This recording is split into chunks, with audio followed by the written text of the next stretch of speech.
So you want to make merch. You have all these great ideas for products, and you just can't wait to make them a reality.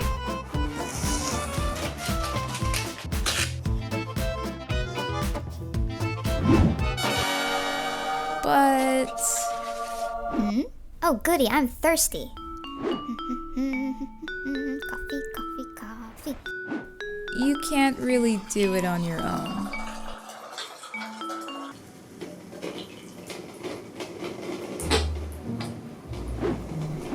Zaccy, I don't, whoa. Oh, that is soggy. I don't think this is gonna cut it. Yeah, I think we need to find a manufacturer. But how do we do that? I am so glad you asked, Steve. Wait, what?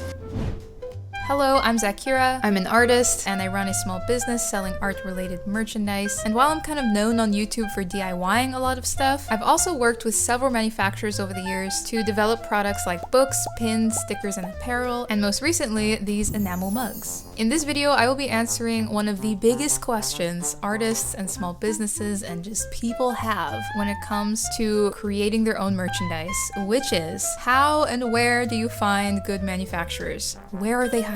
In particular, this video is going to be tailored to beginners and those looking to make products in small batches, between one piece to a few hundred pieces. If that sounds like you are in the right place, my friend. Ooh, that's me! That's me! In addition, I felt it would make this video so much more helpful if I could show a real-life example of how I found one of my manufacturers and take you through the process of working with them on a product. So I got in contact with Amalco Enamelware, which is a family-owned enamelware manufacturer from Poland. I found them some time ago and have been hoping to make some products with them anyway, so I asked if I could use them and the product I get manufactured with them as that reference point example for this video. They were totally on board and very kindly sponsored the enamel mugs in this video that I will be using to help explain my points. So big thank you to them for helping me make this video as helpful as possible to you guys and for being so supportive of artists and small businesses like mine. And without further ado, let's track down those manufacturers.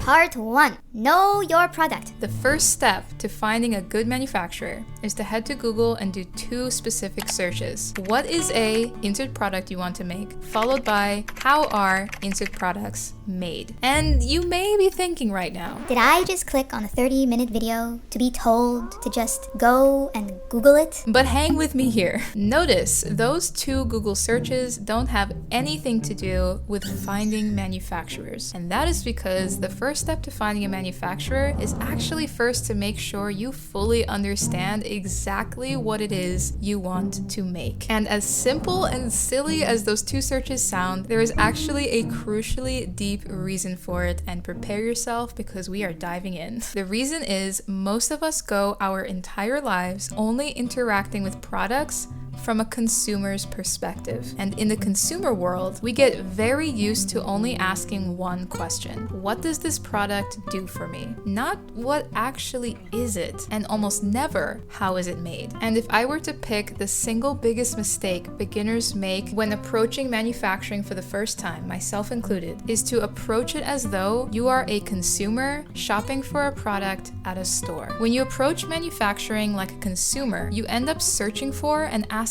all the wrong questions. And this, more than anything else in my opinion, is the root of why it is so hard and confusing to find and work with manufacturers. It's why it feels like this overwhelming, secretive world. It's why it feels like you're going in circles on Google, only finding the same 3 suppliers again and again, and not really getting any of your questions answered. So much of this can be solved just by understanding that manufacturers are not stores. A store sells products to customers. Manufacturers sell services and products to businesses. And no, that does not mean you have to be some kind of official business in order to work with manufacturers. The key difference to know here is that stores make it their job to answer that consumer question. What does the product do for you? And they provide bottom line answers like, this is a comfortable shirt that will last a long time. This is a mug you can take on camping trips that is dishwasher safe. Manufacturers, on the other hand, do not focus on that question. Instead, they make it their job to answer the questions, what is this product and how is it made? With answers like, this is a ring-spun cotton shirt with a DTG pigment ink printed artwork. This is an enameled steel mug with a custom ceramic decal fired on at high temperatures. And this second type of terminology is what I would call the language of product development. And it's a language we as consumers are not exposed to because it's really not relevant to us. But it is the key to making your own products, because these are the keywords you need to know in order to search for manufacturers. It's how you're going to communicate with them, and it's how you're going to assess the right partner for you. The more you speak this language, the easier and smoother the entire process becomes. There is one little caveat, however, and that is every product genre has its own language. The world of enamel mugs is totally different than the world of custom apparel or stickers or books or plushies or enamel pins. This is why it's often impossible to find that one perfect resource or tutorial with all the relevant info for the product that you want to make. But the good news is we live in an era where all the info is already out there for free. It's just scattered. And your jumping off point to gathering all the information that's relevant to you is hiding right behind two very humble Google searches. What is it and how is it made? These search terms unlock the academic side of your product idea rather than the consumer side. Often from the very first page of results, you will come across new terminology and methods and materials, and this is what you want to pay attention to and learn what they mean. Take just a few hours to become a bit of an academic nerd about your product idea. Once you speak the language a little bit, make a list of all the features, materials, and methods that you would prefer to see in your final product. And once you get to the point where you can explain your idea in product developer terms rather than consumer terms, you are ready to look for manufacturers to work with. To wrap all this up into a real-life example, here's what I went through with my mugs. I wanted to make enamel mugs, which meant that they would be made out of metal and therefore not microwave safe. Further research into how custom mugs are made led me to learn that many manufacturers these days use some form of ink printing to create the custom design, either through sublimation or screen printing. This allows a lot of customizability and a fast turnaround, but it's not super durable. There is another technique, however, which is to make the design out of a ceramic decal, which is fired onto the mug in a kiln at a very high temperature. It's more difficult to produce, but the end result is super durable, fire safe, dishwasher safe, and less prone to fading over time. When I listed out my preferences, I figured since microwavability is already not possible, I would prefer for this mug to otherwise be as durable as possible. A cool trade-off would be if you could put this mug directly over a fire to cook things in, because honestly, that is just so cool. So now, instead of describing my idea in consumer terms, like I want to make a durable camper mug that can be put over a fire, I was able to describe my idea in product developer terms. I wanted to make an enameled steel mug with a custom ceramic decal. The reason this was so helpful was because now I knew exactly what kind of manufacturer to look for and the keywords to look for them. This easily and quickly narrowed down my search because Emalco was honestly one of the only manufacturers I found that used ceramic decals for the artwork. So by spending a little bit of time on academic research first, I later did not have to spend a ton of time assessing a bunch of different manufacturers and ultimately rolling the dice on whether I would get the mug I actually want. TLDR, do not skip this step. It is what will give the strong foundation for the entire process. Part 2. Finding manufacturers. Once you are equipped with the lingo and you know what you want to make, it's time to search for manufacturers. And I'm going to be covering 5 freely accessible sources, starting from the most beginner-friendly to slightly more advanced, and those are Google, Etsy, Facebook, Instagram, and online directories. And once again, some of you may be thinking, well, gee, Captain Obvious, I sure as heck never heard of those places. But speaking from personal experience, these are the best places to go for small batch manufacturing, but each platform has its tricks to help sort out all the noise and get to what you're looking for, which is what I will be breaking down right now, starting with Google. The key for Google is to make make sure you use those product developer keywords you picked up from step 1 rather than consumer keywords. So instead of searching for, say, a custom t-shirt manufacturer, instead try searching for a custom silkscreen printer or a custom DTG printer. This should bring up a lot more relevant options. I also recommend using locations as keywords, such as your country, state, and city, or even just random places you don't live in. This usually will bring smaller suppliers up to the surface, and for print-based products, many times you can find local suppliers for these things. A second tip is to add Reddit as a keyword in your search. This will bring up all the relevant Reddit posts and comments, and more often than not, someone out there has had the same question as you, and some kind soul on the internet has already given their recommendations. Joining manufacturing Reddit forums can be a great resource too, but I find this Google tip to be the most efficient to find what you're looking for. Next up, we have Etsy. So on every Etsy store page, in the About section is a place where shop owners list their manufacturing partners. So I recommend searching for the product you want to make, find one that's similar, go to the seller's shop page, and bingo. The great part about this method is you can see an actual person selling products made by that manufacturer, which is the best testimonial you can get for a supplier. However, many Etsy sellers don't actually list their partners by name, which is totally understandable and should be respected, but many of them do, so it's definitely worth a look.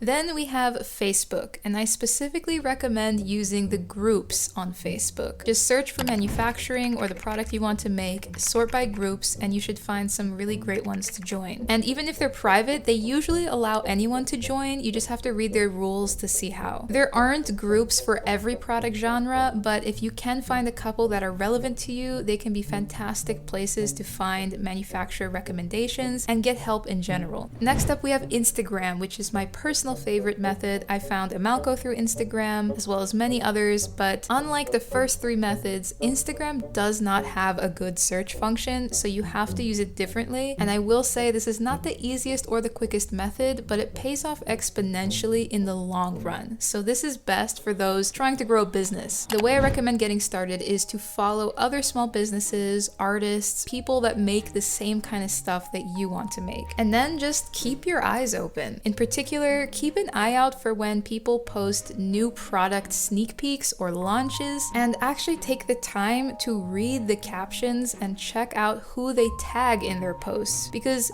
very often people tag their manufacturing partner. This is actually how I discovered Emalco. An artist I follow on Instagram posted a picture of some mugs she made and tagged Emalco on that post. Lo and behold, when I posted my mugs, I did exactly the same thing. I recommend following pretty much every manufacturer you find, because this gives a signal to the algorithm that you're interested in these types of profiles. And very soon, the platform will start to point you towards more and more manufacturers. That's right, we're using targeted ads and habit tracking to our advantage. And trust me, it works. I've recently been looking for more sticker and pin suppliers, so I interacted with those types of posts and profiles more, and almost immediately I found like 10 new suppliers purely from ads and suggested content. Over time, you will build this big pool of potential suppliers to work with, so in the future, when you have a new product idea, you won't have to start from square one. Then we have manufacturer directories. These are sites where you can search for manufacturers. However, it's not the holy grail resource that it sounds like, because most directories are tailored more towards larger businesses and many are not free to use. However, the most popular one you may have already heard about that is free and good for small batch product is Alibaba. For those unfamiliar, Alibaba is a site where you can search for any product and then sort by manufacturers who offer those products. You can then reach out and even do all of your transactions directly through the site. But I will say none of the manufacturers I've used so far have been found from actually using the website. And while I think it's a fantastic resource that definitely has its uses, I placed it low on the list here because I don't think it's very beginner friendly. Alibaba mainly focuses on Chinese manufacturing. So if you already know that you want to make your product in China or it has to be made there, this can be a great site to use. But there's also tons tons of fantastic manufacturers all over the world that in many cases are actually better suited depending on your product. For example, Emalco is a manufacturer from Europe, and I didn't find them on Alibaba. And Europe is where the manufacturing process for modern day enamelware was literally invented. For my paper goods like stickers and books, I like working with suppliers right here in the United States. And many common merch products can often be made right in your own country. But even if it does make sense to work with a Chinese supplier, if you utilize the other methods mentioned previously, you often will come across several Chinese manufacturers that are also coupled with an actual review or recommendation from someone who's already worked with them, which for beginners saves a ton of time and overwhelm compared to combing through the hundreds of suppliers listed on Alibaba. For example, my one Chinese supplier is on Alibaba, but I discovered them through a recommendation on someone's public post on Google. So if you're a beginner, I would only start directly combing through Alibaba after trying the other methods first. And finally, if you are interested in making similar products to what I make, I have made a list of various manufacturers that I have either worked with already or feel pretty confident about their quality based on my research. And you can get the list for free by signing up to my newsletter. The link is in the description. But I will say I may not always offer this list freely, so if you're watching this video far into the future, check the description for any updates in that regard. And before we move on, I just want to quickly mention that if you've gotten anything helpful from this video so far, please hit that thumbs up and subscribe, as it really helps me to keep making videos like this. Part 3, the different types of manufacturers. So once you start finding and making a list of potential manufacturers, it's important to know the different types of manufacturers there are. In particular, there's 4 groups: print on demand, brokers, direct to factory, and unicorns. So let's quickly break down each of them, starting with print on demand, or POD for short. PODs are companies that are able to create one single product at a time very quickly. And they achieve this usually by sourcing a bunch of blank products and then just customizing those products with your artwork through printing, embroidery, or other methods. Many small businesses use print on demand to bypass the need for keeping inventory and to eliminate hands-on shipping. Because once you receive an order from a customer, you can simply pass that order over to your print on demand supplier, and they will print, pack, and ship the product directly to your customer for you. The cons are you get limited customization options and generic product options, and there can also sometimes be quality issues. The demand for low cost and quick turnaround means PODs are limited in the types of customization methods they can use. For example, PODs don't offer ceramic decals for custom mugs because they'd just be too difficult to create on such a small scale. So instead, they usually use something like sublimation. Next up, we have brokers, otherwise known as middlemen. A broker does not own or control their own factories. Instead, they have contracts with factories and act as a middleman. You communicate with the broker communicates with the factory. The appeal of working with a middleman is that they usually have tons of experience working with their factory partners. As such, they can often assure things like quality and consistency. They're also usually very easy to communicate with. In fact, if you use a broker, you can often skimp a bit on the academic research from part 1 because brokers will usually translate the whole process for you. The cons of working with a broker is the price. The middleman has to take a cut, obviously, so it's usually much more expensive than working direct to factory. Which brings us to direct to factory manufacturers. Just like it sounds, this is when you work directly with the manufacturer who owns and operates some or most of their own facilities that physically create your product. Emalco is an example of one of these.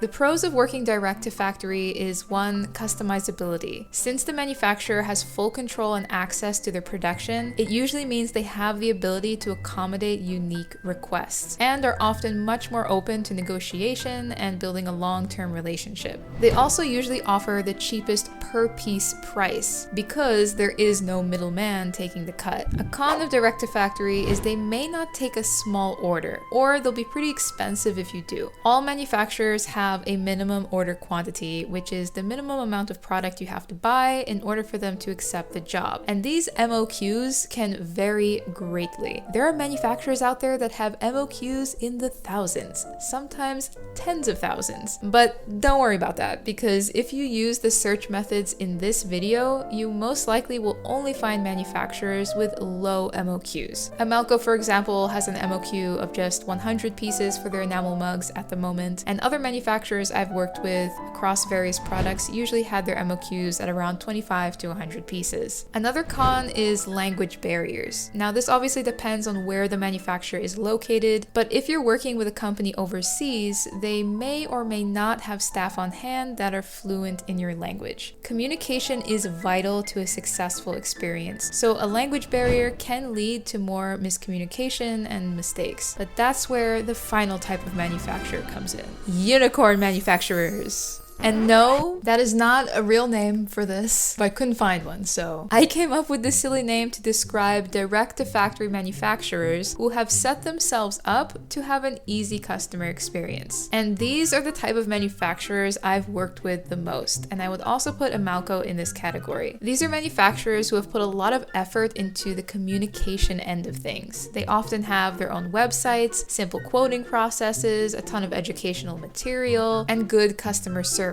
Just like what you would expect to find from a broker, except they are also in charge of their own facilities. So you get all the same pros of working direct to factory with the added plus of easier communication. And unicorn manufacturers are usually easier to find because they tend to put more effort into making their websites SEO friendly. So you should find them popping up quite a bit when utilizing the search methods from this video. The con is they often are a bit more expensive than some other non-unicorn direct-to-factory. I don't know if this is the right name, but I'm going with it, which makes sense to me because maintaining websites and having customer service people or social media people, it all costs money. But for me, it's worth it to work with a unicorn manufacturer, especially if I'm developing a product I have no prior experience in, because it will lower chances of wasting a lot more money on entire batches of incorrect product, which is more likely to happen if communication is difficult. Part 4! Getting quotes! Da-da-da. Once you've found some potential manufacturers, the next step is to reach out, get quotes, and settle on a manufacturer that fits your preferences, budget, and timeline. If you are a beginner or just looking for some extra tips in that area, I have created a checklist document with all of the questions I recommend asking and all the info you should know about a manufacturer before committing to them. I have it listed on my shop as a digital download, but you can get it for free by using the code MANUHELP at checkout. Just add the product to your cart and then input the code. If you are interested in seeing a more in-depth video specifically about the quoting process, let me know in the comments, but I felt a written document would actually be a lot more helpful so that you can easily have it on hand and reference it as you reach out to manufacturers. But let me know. For the rest of this video, I figured I'd show the behind-the-scenes step-by-step of what it looked like to get these mugs made after I had already chosen my manufacturer, as I feel a real-life example can help clear up a lot of the mystery and anxiety about outsourcing. So the first thing I did was make the design, and for that I used templates provided by Amalco. If you are doing your own file setup, definitely ask your manufacturer if they have templates that you can use. And fun fact, I actually originally created this design for a contest that Amalco held on their Instagram some time ago. I didn't win, but I made it as a finalist, which was kind of fun. I also made several prototypes out of paper so that I could get a sense of how the mug would feel in 3D. When I decided to make this mug a reality, and after deciding to still get them made with Amalco, I just did some final tweaks to the artwork before sending it off to them via email. Now, one thing to know about file setup is a lot of the time manufacturers need to work with vector formats, such as SVG, PDF, or Illustrator. Amalco also works with vectors, but at this time, I did not know how to work with vectors because my usual program doesn't support it. Thankfully, Amalco has their own art people that were able to vectorize my artwork for me. However, because of this, and because of how complicated my design was, we had to go through several rounds of digital proofs. Each time they sent over the proof, I would inspect it, and if I found something that was lost in the vectorization process, I would circle it and leave a note showing how it should be fixed. They were super patient and did a really great job with all of my tiny little details, but because of this experience, I have actually since taught myself how to use Inkscape, which is a free vector program. And if you want to do your own file setup or are very picky like I am, I highly recommend learning a program that supports vectors.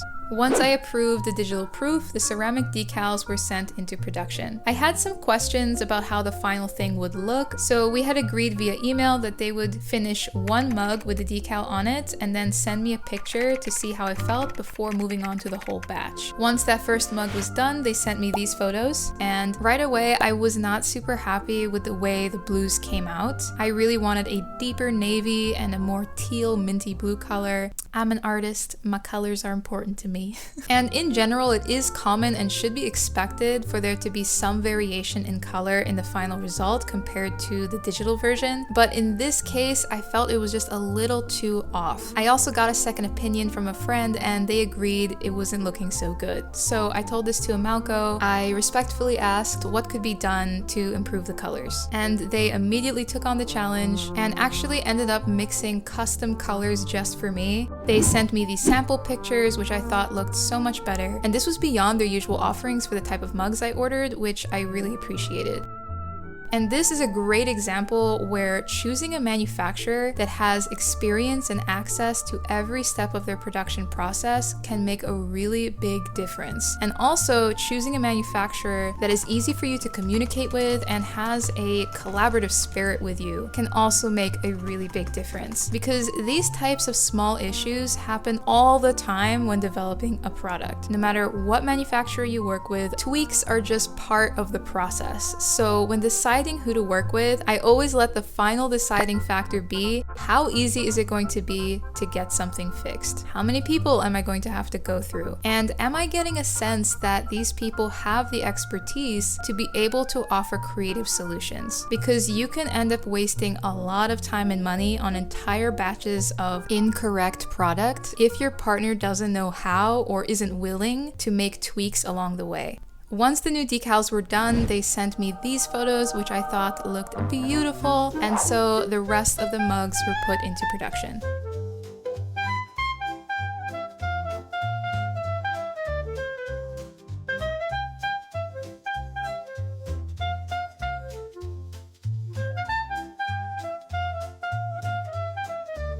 Once they mentioned they were done, I emailed them my shipping address, and a few days later, all the way from Poland to the US. It's a heavy boy. Now, as mentioned, these mugs were sponsored, but normally when working with a manufacturer, the way payment works is you would either pay completely upfront before production begins. This is usually only done for a very inexpensive order or reordering the same products you already got made with that manufacturer. More often, you will pay a deposit upfront, usually after approving a digital sample, and then pay the rest of the invoice after you approve the physical sample, or sometimes right before they ship you the products. And these types of terms are something you should discuss with your manufacturer ahead of time. And all that's left to do is to hold your product in your hands and squeal like a seagull. Oh my gosh, look at it! Because you did it! Woo! Great job, Steve. Now that's what I'm talking about. There definitely is a lot more that could be talked about when it comes to manufacturing, and if you have any additional questions, please do leave them in the comments. But the things covered in this video and in the downloadable document should give a great starting point to finding manufacturers and creating your very first product. Big thanks again to Amalco for doing such a beautiful job with these mugs and for collaborating with me on this video. Whether you're an artist or some other kind of small business, I think their mugs make the perfect product idea because everyone likes mugs apparently. No joke, the pre-orders for my mug were one of my best-selling products to date. And no, Amalco did not ask me to say any of this. In fact, everything I've said in this video has come 100% from me, and I think you guys should definitely go check out Amalco and keep them on your list of potential manufacturers to work with. And if you do, let them know I sent you. My Train and Cows enamel mug is available on my shop at Zaccura.com, and any sales of it or anything anything else on my shop all make a big difference in supporting this channel so that I can keep sharing helpful resources for free on places like YouTube. So if you got anything of value today, do consider picking up a mug, and don't forget to subscribe, comment your thoughts down below, and share this video with your small business friends so we can all make our product dreams a reality. Thanks so much for watching. I hope I was helpful, and I am wishing you so much luck with your product dreams. And until next time, stay awesome, stay inspired, always. See ya!